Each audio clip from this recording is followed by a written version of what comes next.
Andre Cano will now introduce our speaker.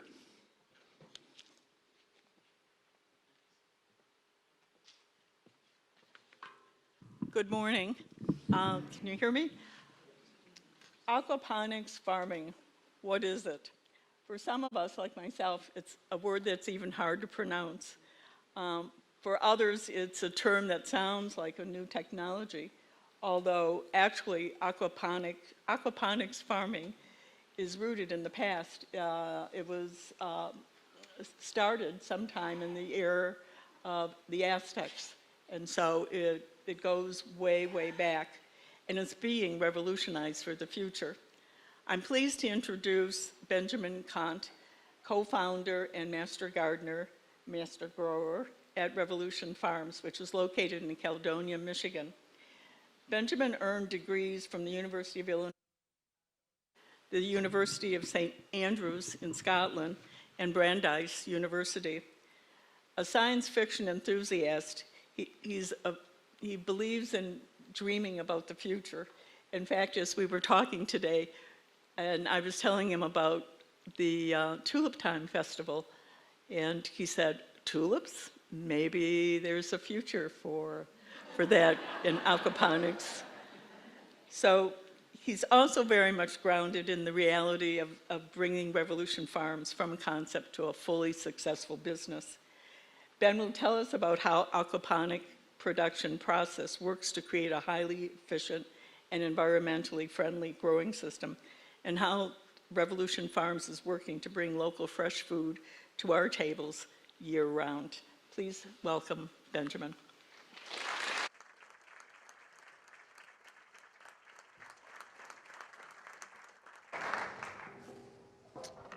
All right. Good morning. All right, thank you for having me today. It's wonderful to be here, especially at this time of year when things are heating up, getting more exciting.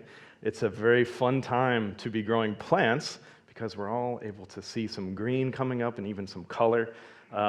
We did talk about tulips, and I asked, are they grown in greenhouses? I heard yes, and I thought, okay, well, I can deliver them nutrients through my aquaponic system, so maybe down the line we'll have a little more, a few more flowers in our greenhouse. So thank you for the introduction.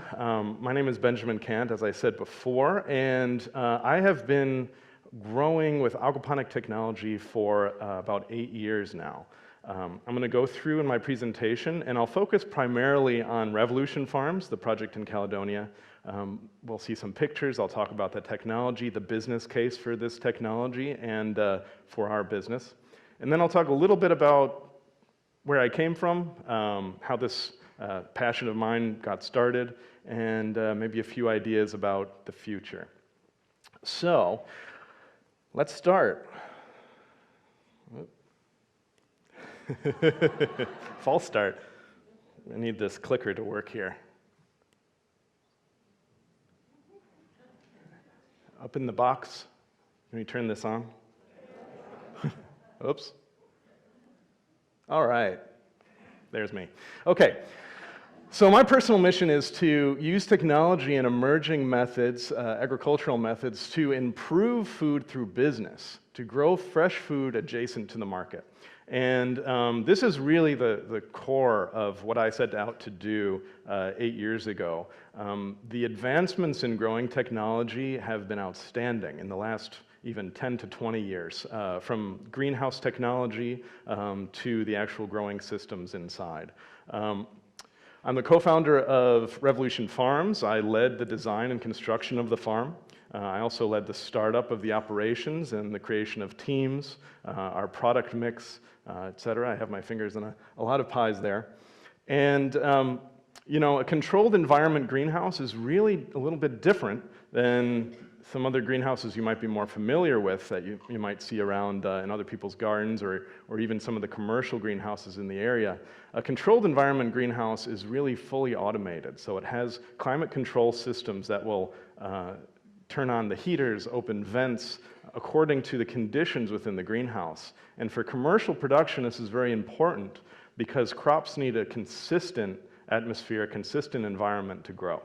Our job at Revolution Farms is to grow year-round and we all lived through the winter this year. You can imagine what it was like to try to grow lettuce in the middle of that. And I have a great picture of the greenhouse in the winter, which you'll be able to see.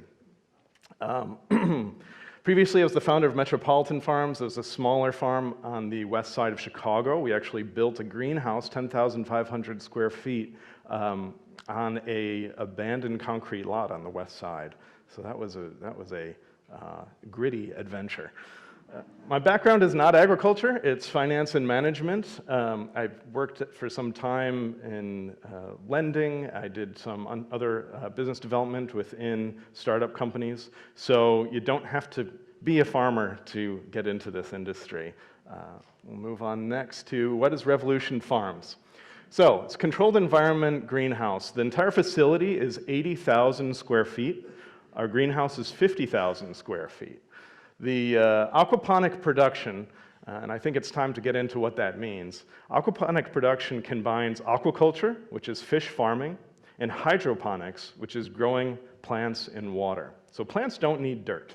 And I always thought this was a lot of fun to bring in the kids in my other farm, in the city especially, who rarely see plants, and they see plants growing in water, and it's eye-opening for them. In aquaponic growing system, the fertilizer for the plants is created by the fish. So I say to people, think about a river ecosystem. What an aquaponic system is essentially mimicking a river ecosystem, where the fish are eating, they're excreting. That waste is then filtered through a system which has both a biological and a mechanical filtration process. So the ammonia, the primary waste product from the fish, is being converted into nitrogen, which is the primary food for the plants through this process. We use primarily biological methods, and yes, our type of aquaponics can be certified organic. It is a little bit of a political issue with the certification of organic, because that certification originated for soil growers. So applying it to a hydroponic technique with plants' roots dangling down into the water, it's taking a little bit of an evolution. But the process itself is totally biological. We're using the fertilizer from the fish that's naturally produced. And then in terms of pest control, we're really focusing on biological controls. And an example of that is that we use beneficial bugs to control the bad bugs in the greenhouse. We have a little ecosystem built up with a series of different predator bugs that will attack the pest bugs that come into our greenhouse. In terms of the business, we grow and package produce for wholesale customers and for retail sale. Our primary business partners are Spartan Stores, Van Eerden and Ingraberg. If you go to a Spartan store, that includes D&W, Family Fare, I'm sure there are a few others, you'll see our package in the salad section. So check out the refrigerator area for the Revolution Farms packages. You can pick it up and know that it has been harvested in Michigan. We really focus on getting our product out after harvest within 24 hours to customers. And our product range includes a variety of salad mixes, and we're going to continually evolve those. So let's move on to some pictures, right? Here's a diagram, simplified, of how aquaponics works. You can see the fishes swimming around there. Then the water is pumped through a grow bed with the lettuces actually supported on styrofoam boards that the roots are dangling down into the water. And in this way, they're able to be supported by that structure and also have a excellent root structure built up to absorb, of course, water and nutrients. All right. That's what it looks like when I go to work. It is a bed of lettuce. So this is actually a pool, and we have 350,000 gallons of water within the greenhouse. You can't see, but underneath this lettuce is actually a styrofoam raft that we reuse. So these rafts are being planted with plugs. The plugs of lettuce are growing up within the greenhouse here, and then once they're ready for harvest, we harvest them in our harvesting room. The rafts are cleaned, transported back to the beginning of the process, and replanted with another plug of lettuce, and around it goes. So in this way, we're able to achieve a constant production of crop which is a great proposition for a highly perishable item like lettuce. We can offer this every single day to our customers, freshly harvested. I'll give you a few more pictures here. Now this is the fish side of things. So we have a greenhouse. You can see the big dividing wall there. And then we have a warehouse. And the warehouse section contains the fish. So you can see those blue tanks there are 3,000 gallons apiece. Each tank holds 1,200 fish. We primarily grow tilapia, which you can see here. The tilapia come into us weighing about 1/2 gram. They basically look like little eyes and tails. And then we raise them up to market size, which is about 1.5 to 2 pounds. In that process, we are also using a staggered harvesting system. So you can see we have multiple tanks. The concept is that we are able to harvest 1 tank per month, which, we're about 1,000 to 1,200 fish in that tank, will yield about 2,000 pounds of fish per month per tank harvested, and we have 2 aquaculture systems. So we're actually able to harvest 2 of those tanks per month. So again, that constant supply of fresh food is very exciting. Tilapia, you might think, is an interesting choice, not exactly a highbrow fish, but excellent for our purposes. Tilapia are very hardy. They are social fish. They won't cannibalize each other. They're actually very environmentally sustainable as well because they don't need lots of protein in their diet. And protein is really the most unsustainable part of a livestock feed because typically that protein is being taken from wild sources. So a tilapia feed is about 30% protein as opposed to a salmon or a tuna, which would be a much higher percentage of protein.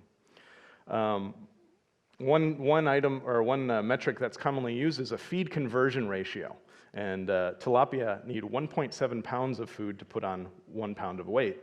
A cow, I think, is up into double digits. So you can imagine it's an interesting, really an interesting scenario. So these fish are all living in these tanks. You can see that big white thing there, that's the filter. So that piece of technology is actually from the aquaculture industry. So that is lifted directly from another industry and applied to growing our crops. I'm going to move forward. You can see what the greenhouse looks like, different times of the year. On the left, we have our lights running. Some of you may have heard about the news story about the purple lights in Caledonia. Yeah, a few of you. That was our greenhouse.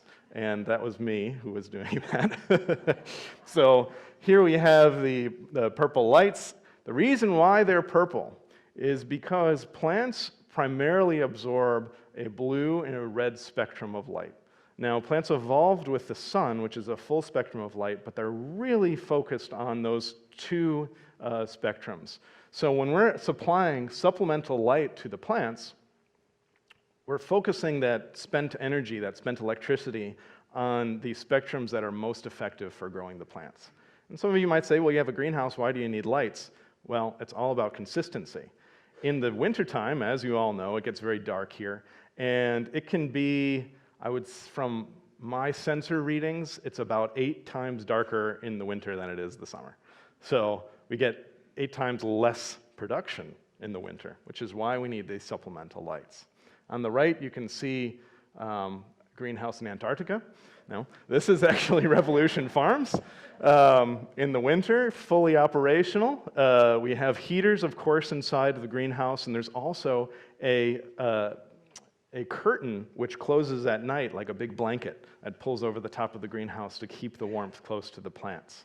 Now, additionally, remember that the plant's roots are in water, and we can heat the water. So I always say it's nice to have that ability in the wintertime. We can have this warmer water for our plants. In the summertime, the water can be cooler. So you can go to the beach, you put your feet into the cool water, and you feel a lot cooler. It works the same way for the plants. All right, let's move one forward here. And now I have a little video of the construction of the greenhouse, which we worked out this morning about how to play. So the construction of the greenhouse took place only last summer. So at this time last summer, we didn't even have a building yet. We started actually harvesting on October 6th. So still a young company. This was maybe a year ago, if it plays. There we go.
you have it. You can see that property that the greenhouse is on is quite large, so we do have some room for expansion. In that facility, you could see there's a greenhouse portion and then that blue building behind it. That's where the fish are, and that's also where the production, the processing and packaging takes place. So what's very exciting about the farm is that we integrate the farm and we also integrate the packing house into the same facility. And this means a lot. This means that we're able to be transparent about where our product has been before it gets to our customer. There are fewer steps. The product does not have to go to a produce aggregator where there is the increased potential for it to come in contact with some other produce that maybe is compromised with something that would affect food safety. We've all heard a lot about the lettuce E. coli issue recently. So food safety is a really important part of what we're doing. And we're actually able to harvest the product and immediately start the cold chain.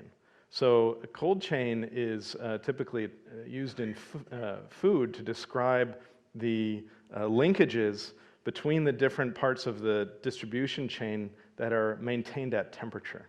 So the ideal temperature for lettuce is 36 degrees. As soon as we pull our floating rafts off of the pools and send them into the harvest room, they're brought down to temperature. Oftentimes out in field production, when lettuces are cut, they might be left in the field to be collected and brought into that aggregation facility.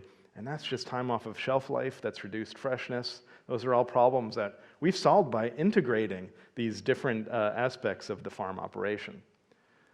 All right, so phase one was complete. You saw it go up.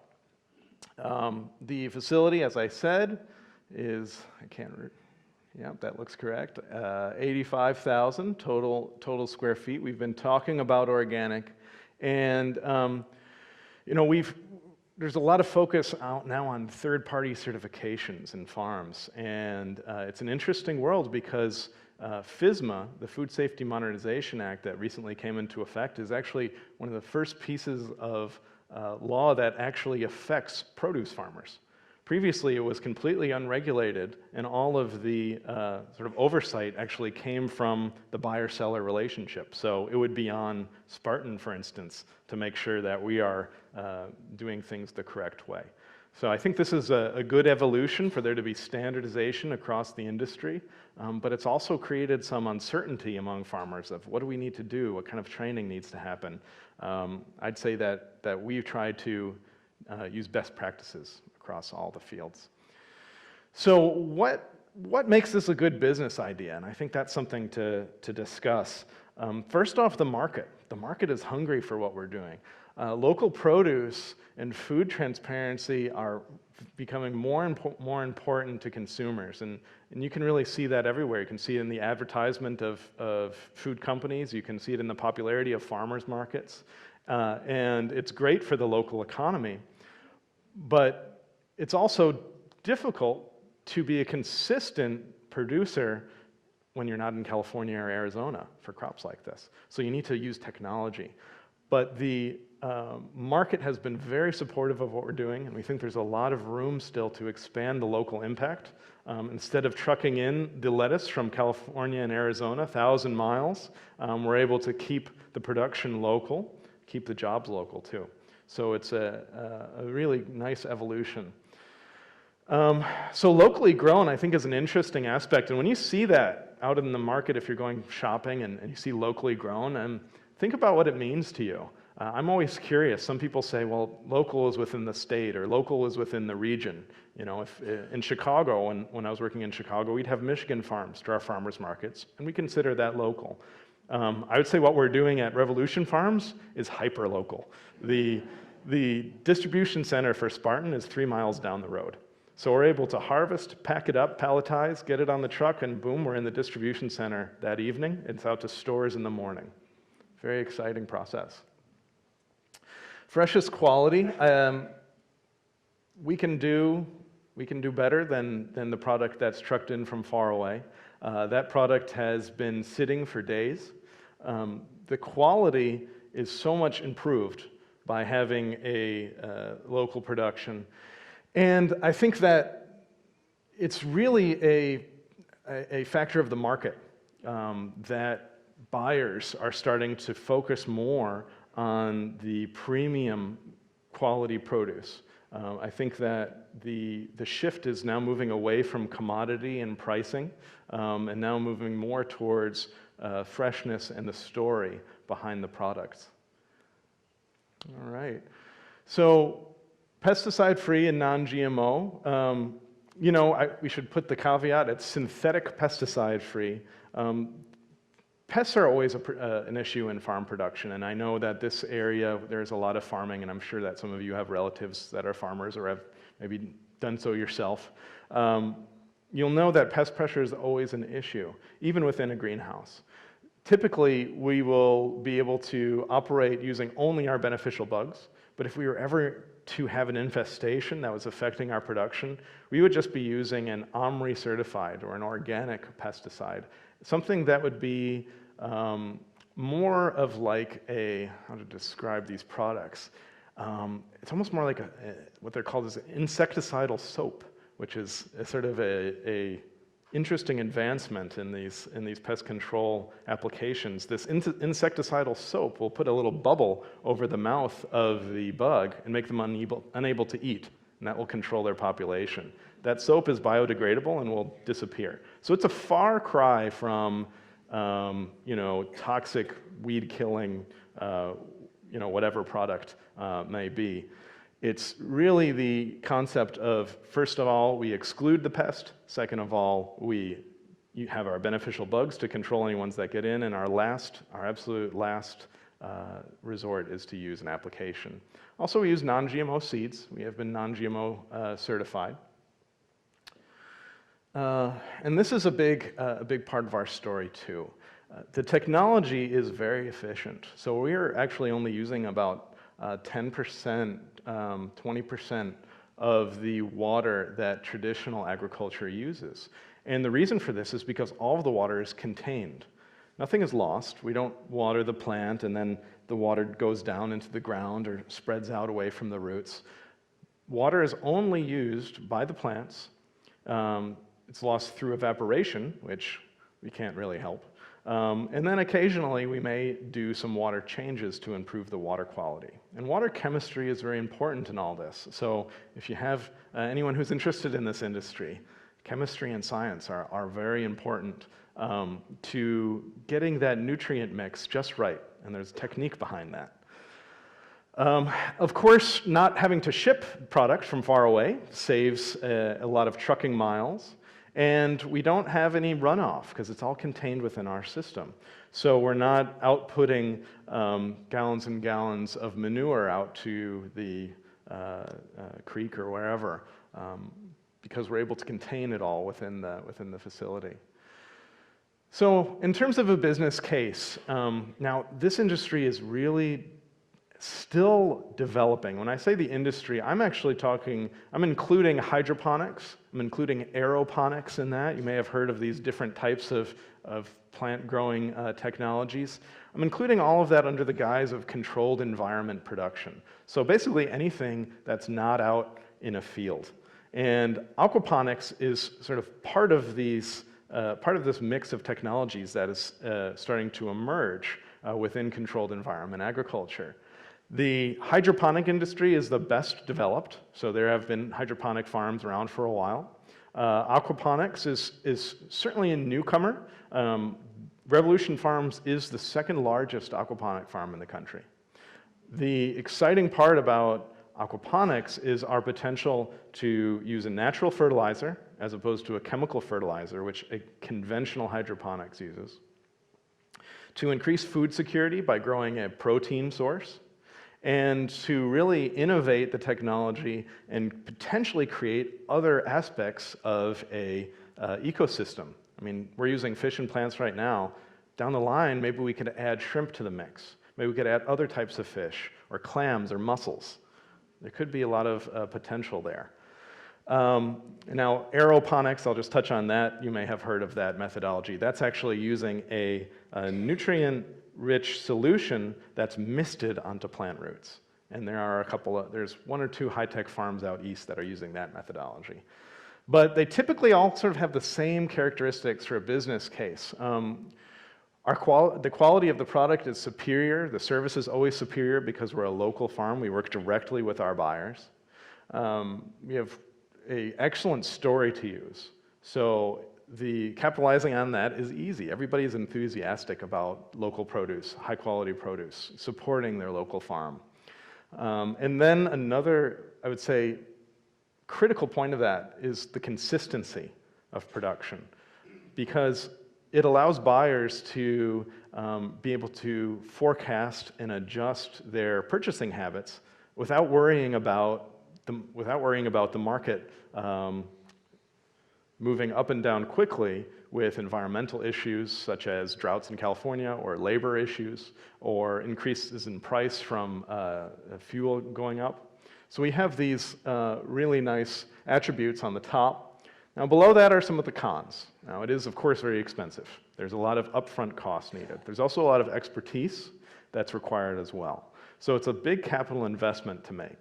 And it's difficult to inspire investment in a field that has a high capital cost when there aren't a lot of examples of successful farms that have come before. So what Revolution Farms is really a pioneer, and we're demonstrating in the business world that this is possible, and we're going to be a first mover in this industry. And I think we're going to attract a lot of attention. In fact, we already have.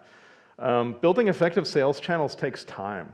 And this is true, across a lot of different business types, but especially with farming, we have to forecast our yield on one hand, and then balance that out with orders from a customer on the other hand. And sometimes those numbers meet up well. Sometimes they're off by a few hundred pounds.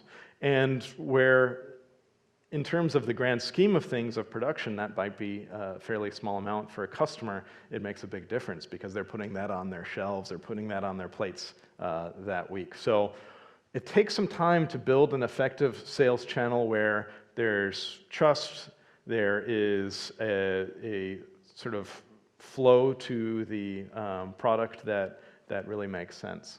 And I'd say the third con is there's really not a lot of standardization out there now because it's such a new industry. So we're standardizing the technology, we're standardizing the practices, standardizing the products. But what we can see across the entire industry is really a focus on niche products. Taking a look, every entrepreneur in the industry will take a look at what's out there, what's in their area, and where the weak points are. What are customers looking for that are not being served by the existing products or the existing outlets? All right. So where did this all start? Here's Metropolitan Farms. This is on the west side of Chicago, and you can see it's a little bit of a different environment. We've got a trash incinerator behind us there. And it's offline though. This is the lot where Metropolitan Farms was built, and this was really my freshman project. So I graduated from University of Illinois Chicago with an MBA, and I had been bitten by this bug where I said, I really want to build an aquaponics farm. I know the market's there, I know the technology can work, and I do love growing plants and fish, and I don't really want to sit and work on spreadsheets all day. And so I'm going to start a business. And boy, did I have a lot to learn. I took the project from a parking lot out in Chicago up to, you can see this greenhouse here, which is much smaller than the Revolution Farms property, but was attractive enough to bring the investors of Revolution Farms down to Chicago to meet with me and discuss how can we scale this up? What do you see as those next steps? So this project was a little different than Revolution Farms. Certainly was challenging building in Chicago. Getting a building permit in Chicago is quite a process, especially for someone who has never designed a controlled environment farm before. But you can see these beds, for instance, here are actually raised up. So we built all of the growing system right on top of this parking lot. And it was exciting because when we were building it, you can see the cut lines in the asphalt there. When we dug down, we actually found an old building underground. It was from 1915. It was a milk cannery. And so we found toilets down there and all kinds of stuff. No Jimmy Hoffa, but it was exciting. And there were a few foundations that we actually could not demolish. We couldn't remove them. So part of this greenhouse is actually bolted onto the foundations of this milk canning plant from 1915. I think it's an exciting story because the site was making food back then, it was nourishing people back then, and built a farm on it and continued to do so into the new millennium. So Metropolitan Farms is certainly was a crucial piece of revolution, and the technology used in Metropolitan Farms was built upon, expanded upon, and focused to really achieve the scale that we wanted to with revolution. All right, now we go forward. Oops. All right, so what do we see happening from here on out? Well, the Know Your Farmer trend, I think that's going to stick around for a while. The controlled environment industry will continue to grow and focus on niches. There is some catching up to do with the operation of these businesses and the sort of savvy, the sophistication of investors when it comes to these types of agricultural operations, because they're so new. So we're doing a lot of learning out there right now. They're pioneering this business. Local is a consumer priority, and I've recently read a study that local is actually more important to people than organic, which I found to be fascinating. Aquaponics is an emerging commercial agricultural technology. As I said, there's one other farm out there that is at the scale of revolution, and that's Superior Fresh, and they're in Wisconsin. That one was funded by the Ashley Furniture family. So they've got their facility out there, and they're actually trying to grow salmon. So bless them for their efforts. That's a complicated project. But as aquaponics develops in the commercial sphere, I think we can see some very exciting moves coming along. And despite my dedication to aquaponic production, I don't believe it's a panacea. I don't believe it's the one type of farming that is going to replace everything else. What I do believe is that it is a part of a healthy mix, a healthy diversity in agriculture. That what we're doing is never going to replace what's happening in California, but it can supplement it, it can augment it, it can offer more value, it can build local economies. It can be a strong cog in the industry of agriculture and present a lot of value. All right, so we have some salad mix. What's for the far future? Well, there's that. There's the red planet there. Call me far out, but I do think that the creation of ecosystems within aquaponics can be used by colonists, by space explorers, to actually mimic Earth ecosystems and create a resilient colony on Mars. The greenhouse can produce oxygen. It can take in carbon dioxide and create oxygen.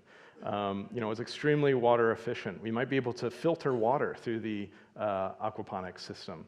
We're going to have a source of fresh protein from our fish that are growing. Maybe we'll actually use the sludge that comes out of the filter instead of trying to reprocess it and put it out on a field like we do now. Maybe those space colonists could use that to create energy, bioenergy, from that output. So it's there, it's exciting, maybe one day. All right. So that's my slideshow, and you can see here, this is what we specialize in. Local, fresh, chemical-free, non-GMO salad and lettuce all year. So that's it. I think we have some questions, but thank you.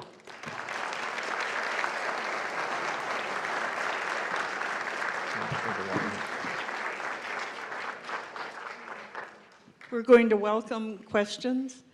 Claudia Berry is going to take that side, and I'm going to take this side, so if you'll raise your hand.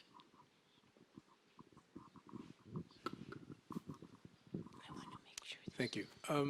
I've got so many questions, so I'll try to limit myself to two, if you don't mind. One was the lighting. I'm very curious about what sort of lighting you use that would be efficient and accomplish the spectrum that you're looking for. I think I might be, nope, there I am. We use LEDs. So they're LED lights, and the blue and the red LEDs are blended in a mix, a recipe that has been determined by testing through lighting companies on creating the best spectrum for the most efficient absorption of the light energy by the plants. So we're using LEDs. The sort of the more traditional technology for lighting in greenhouses is a high pressure sodium light, which are big bulbs. They're about 1,000 watts. We're able to use LEDs, which are much more efficient to actually achieve about the same light output. Now they're a little more expensive, but the payoff is in the electrical usage. So we're able to use much less. They pay back over time, and that is that's really the crux of it. And then the other was about aquaculture. I've read about some of the issues involved with that. You know, for example, disease, it's difficult to control in those kinds of environments. I'm just curious on your perspective of the pros and cons of wild caught versus farm. Sure. And I think it's important to first off make the distinction that within farmed fish, there are a lot of different practices. The methodology that we're using is called recirculating aquaculture, where we're using tanks and filtration. Some other ways of aquaculture are out in the sea and big nets. That's particularly popular in Norway, like for growing salmon. And then on the other hand, there are ponds. Pond aquaculture is typically used for growing tilapia in South American and Southeast Asian countries. So there's a lot of diversity in how it's done. I would say that we really use premier methods. So I don't use any antibiotics. I don't use any hormones in the production. We have stocking densities that are humane stocking densities. They're not so many fish packed in to a pond in order to output as much as possible, like in some of these other farms. So, you know, disease is an issue, but a lot of the I'd say a lot of the impact in a healthy fish population comes from the quality of their environment. So we provide a healthy environment for them. We're changing water out. We're always taking water quality tests daily. And in that way, we're able to create an environment that's not stressful for the fish, so they're much less likely to get sick. Good question. I want to thank you for your presentation. It was so interesting, and I also have a lot of questions. But when you showed the red planet at the end, I was immediately struck by some articles I've been reading lately about decidedly mixed results of the two biosphere experiments. I wondered if you would comment on that. Well, I wasn't able to read those. I'm certainly would be interested to take a look at it. You know, it's certainly going to be a challenging endeavor to do anything on Mars. I think that part of the key of it, though, is going to be growing and producing food on that planet. We can't truck food up to those explorers up there. So one way or another, we're going to have to grow food up there if we want to be there. Whether that is a conventional hydroponic production or something like an aquaponic system, you know, remains to be seen. I've seen pictures of the plant lab up on the International Space Station, and they've got some small but nice-looking little garden growing up there. So, you know, applying aquaponics to Mars is going to be a big project. I just think that it has a lot of potential to create the supplies, the outputs that will be needed by humans to exist up there. All right. You mentioned that you have investors involved with Revolution Farms, so presumably you've made some projections about the ability to make a profit. When do you think Revolution might reach break-even or profitability, And do you think that a farm like Revolution can be profitable with other slightly less premium products than lettuce? Good questions. So we're looking at a sort of a typical time frame of about 3 years, which is, you know, fairly typical. Scale is a big part of this. We want to build an additional 2 greenhouses that are about the size of this greenhouse, and that will put us on a really nice spot in terms of our revenue. And in terms of a less premium crop, it's really all about the sales channels, in that case, having someone who will buy everything that you grow, and then it becomes a matter of maximizing yield. So really, I think it could work, but it would be within only a couple of crops. It wouldn't work for corn, for instance, but if you have a buyer like Costco, and they're just going to buy oodles of product, it becomes more of a paradigm about maximizing production than it does necessarily about marketing.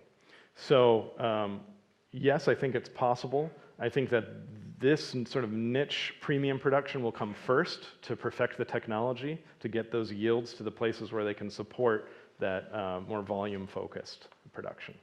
Good question. Really enjoyed your presentation. It got all of our minds active and thinking. I had 2 questions. Do you start your little seedlings in dirt before you put them in the styrofoam? Good question. So all of the seeds are started in the farm. The seeds themselves are planted into, we have a tray, a flat. Actually, if I could go back, I can show you. Let me see here. Let me see. Hello. All right. Oops, that's it. So this is how they all start. We have these flats that are 162 cells. That is a peat mixture.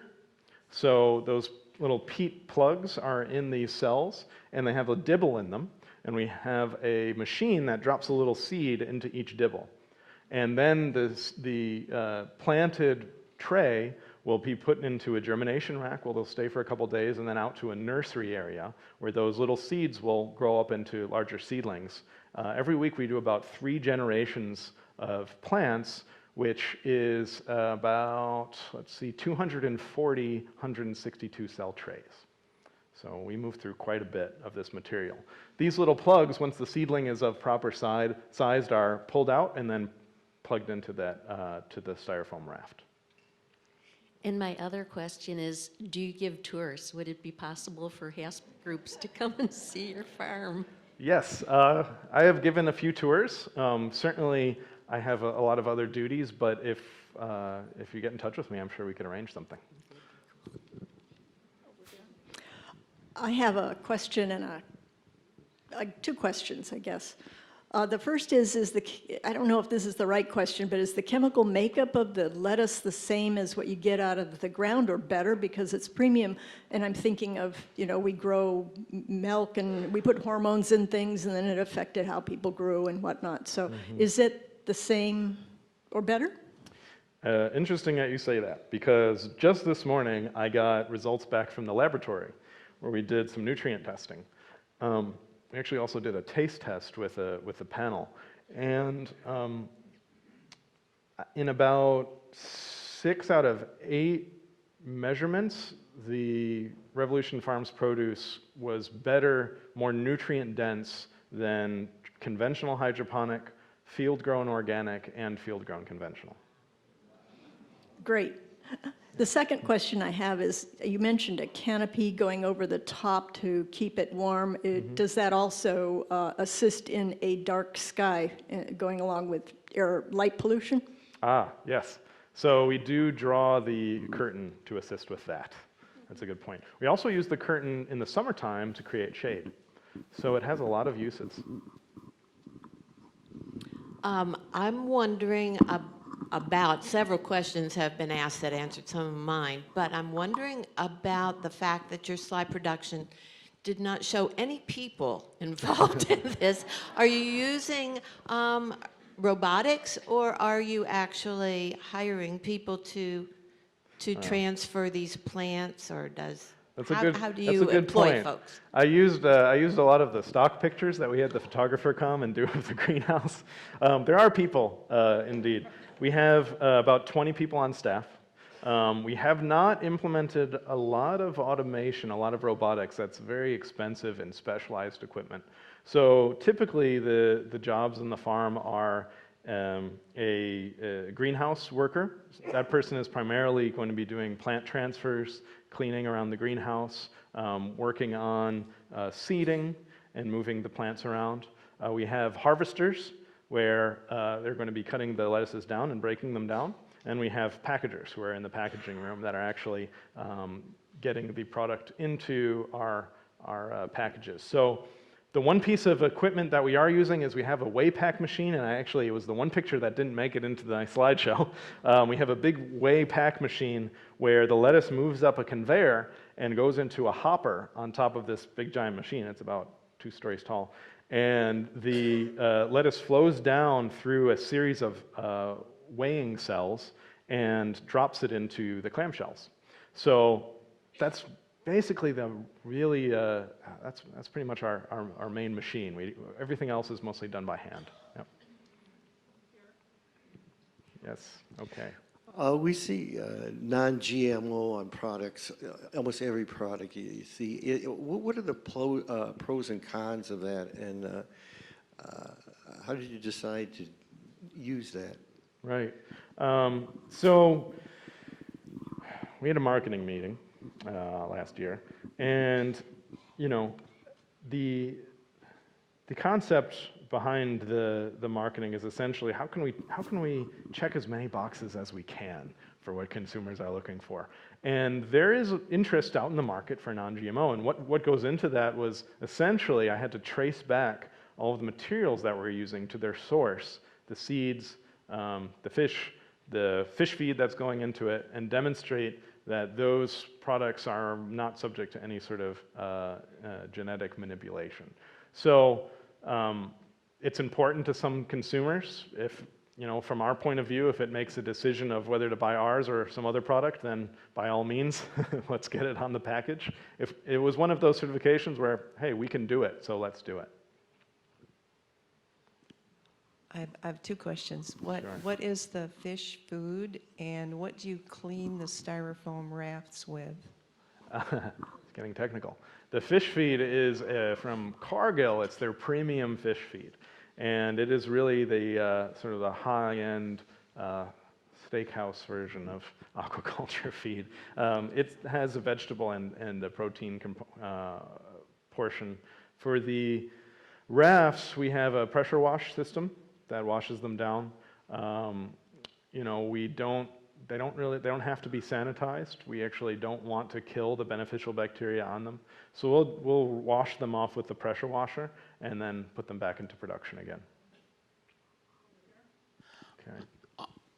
I can certainly understand the perishability argument as a key part of your story. Are there other crops that you had considered besides lettuce that would be well tuned to the fish? Good question, and I think that, going back to discussion about the industry, this is really a very new way of doing things on the scale that we're doing it. So the lettuce path is the best proven pathway. We're actually dedicating one entire bed of our production over to experimental crops. We're going to be starting that at the end of the month. I'm looking at kale, I'm looking at chard, I'm looking at edible flowers. We have some other herbs. We have frisee, endive, a few different crops coming up. Now, there is the functionality of the system, the sort of way that it's set up. We use a method of hydroponics that's called deep water culture, which is a pond with the rafts floating on top of it. This method of production is very well suited for leafy greens. It's not very well suited for fruiting crops like tomatoes, cucumbers. Additionally, the aquaponics system is very good at supplying a constant level of nutrients, but for crops whose nutrient needs change over their life cycle, it's not quite as well suited for those and requires some additional development. So that's really the reason why we've honed into this product as what is the least risk for the business. We do recognize though that there is push to move to increase our product offering, and so we're going to be testing out a lot of new crops. How many varieties do you use, and do you determine it by market demand or turnover quicker they grow, or what means do you use? Do you have more than one variety of lettuce? Yes, so we currently are growing 5 types of lettuce. We have a sweet crisp lettuce, bib lettuce, red oak lettuce, green oak lettuce, and romaine. Within each of those 5 types, there are each category that I have just said, there are 40 to 80 different cultivars.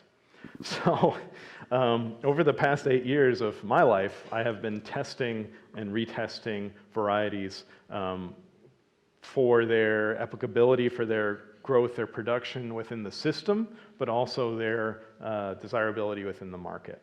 So the crops that we are using right now are the winners, the ones that sort of fell into both categories as being successful. The lettuce crop is also one that we're going out and we're looking at our competitors from California, and we're looking at Earthbound Farms, and we see what their most popular products are, and then backwards engineer them. So that's also that's also part of it. Thank you for this great presentation. I'm very interested in knowing your expanded scientific resources. Mm-hmm. You've talked a little bit about the kinds of people you have employed in your Caledonia operation. Where do you find your scientific expertise? Do you have those also on salary, or do you go out and hire them on a consultant basis? I'm talking about your biologists, your horticulturists, so forth and so on. Your scientific community that you base a lot of your knowledge from. Well, very, very good question, and there's a lot of science that goes into it, and sometimes I can gloss over it in talking about the production because I'm thinking about it from a business point of view, but the science point of view is just as valid. I have taught myself quite a bit, so I am sort of lead scientist in the greenhouse right now. I have a woman that works with me who graduated from Grand Valley in fisheries management, I believe, and she has a science degree. She's really focused on the water chemistry and the water biology. So I'll work with her to really determine what's happening in our system and what we need to do about it if we need to get the parameters back into an acceptable range. That's in-house. Outside of the farm, we're working with MSU, actually. I'm not sure if any of you know Dr. Runkle or Professor Lopez, I believe his name is, at MSU. We've worked with them a lot on lighting. We've worked with local laboratories also on the testing to verify the in-house testing that we're doing. So with this type of production, we're trying to keep our water quality levels, our environmental levels within the certain parameters, and I have different levers that I can pull once those conditions change. So the science really comes into assessing what the issue is and then deciding what the best solution is. And I do that alongside with Caitlin, the aquaculture manager there, and we sort of lean on MSU and local laboratories as well. All right. What do you do with the fish after they become a certain size? Do you sell it in the marketplace, and what do you do with their carcasses as they go away? We don't do any fish processing on site. You can imagine that takes a lot of permits. So we sell to Superior Foods. They do a lot of fish gutting, fish preparation. I think they are the biggest fish processor in the state, and they're only a few miles away. So we harvest the fish out of the purge tank, which is the sort of final tank in their production. The purge tank is a tank just like you saw, but we keep it cool. and that puts the fish into a hibernation state. Then we pull them out and send them off to their final destination with Superior. I'm not sure what Superior does with their carcasses. We're going to have time for just one more question here, and then we're going to wrap it up, but I'm sure that Brent will be available to speak to him after those. I'm curious about the size of the rafts that you put the plugs in. Are they the same size as the original container? And how do you harvest it after it's grown? Sure. There's another picture I had that I should have put on here. But the rafts are 2 feet by 4 feet. So, something like that. Can pick them up fairly easily. They tend to get heavy though when the lettuces are getting big. And the 2 by 4 foot raft will either have 18 or 36 holes on it, depending if we're going for a high density planting or a lower density, larger head type of a crop. In 1 year, each raft will have, I've calculated out, 21 usages. So it'll be run through 21 times. When we're harvesting it, that's another area where we're innovating right now. Currently, they're put on conveyor belt and brought into our harvest room where someone comes by and cuts the heads off with a scissor, brings it over to the table, and at that point they're broken down into leaves for the lettuce mix. We're actually moving towards implementing a mechanical harvester where we can just, and it's cool, it's actually a piece of technology that's taken from the baby green production out in California. If you can imagine like like a table saw turned on its side, a blade like this, and then there's a conveyor belt that goes up. And out in the field, they'll use these harvesters put on wheels, and they'll push them through the fields to cut the baby greens down to package up for salad. We just turn that on its head. The harvester stays in one place, and we take the rafts on the conveyors and push the rafts right through the harvester. That's the direction we're heading. We haven't implemented that yet. Part of the challenge there is actually getting the plants to grow in such a way so that the mechanical harvester can harvest them effectively. And that's actually a little bit of a challenge because the plants have to grow vertically with a thin stem, so we have a small cut point. That's something I'm always playing with. So. Yes, I think that's it. Thank you. We look forward to having lettuce on our table. Yes, year-round. thank you.